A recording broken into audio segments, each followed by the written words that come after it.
కళ్ళలో ఎన్నో కలలు, గుండె నిండా కొత్త జీవితంపై ఆశలతో అత్తారింట్లో అడుగుపెట్టిన ఆ నవ వధువు పెళ్లైన 2 నెలలకే విగత జీవిగా మారింది.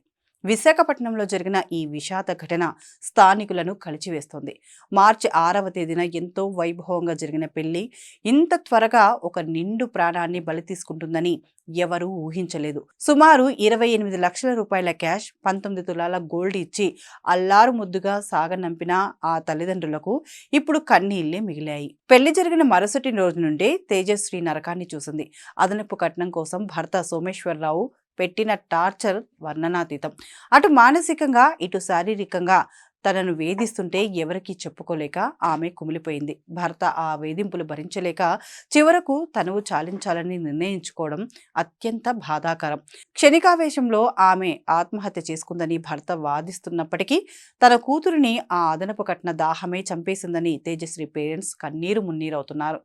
ఈ ఘోరంపై మృతురాలి బంధువులు 3 టౌన్ పోలీస్ స్టేషన్లో ఫిర్యాదు చేశారు. దీంతో అలర్ట్ అయిన పోలీసులు కేసు నమోదు చేసి సోమేశ్వరరావును అరెస్ట్ చేసి రిమాండ్కు తరలించారు.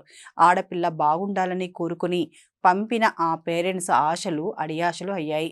కట్నం కోసం ఒక ఆడపిల్ల జీవితాన్ని బుగ్గిపాలు చేసిన ఈ ఇన్సిడెంట్ సమాజంలో వరకట్న వేధింపులు ఇంకా ఎంత దారుణంగా ఉన్నాయో చెప్పడానికి ఈ కేసులో పూర్తి ఎంక్వైరీ జరిపి దోషులకు కఠిన శిక్షలు పడాలని అందరూ కోరుకుంటున్నారు.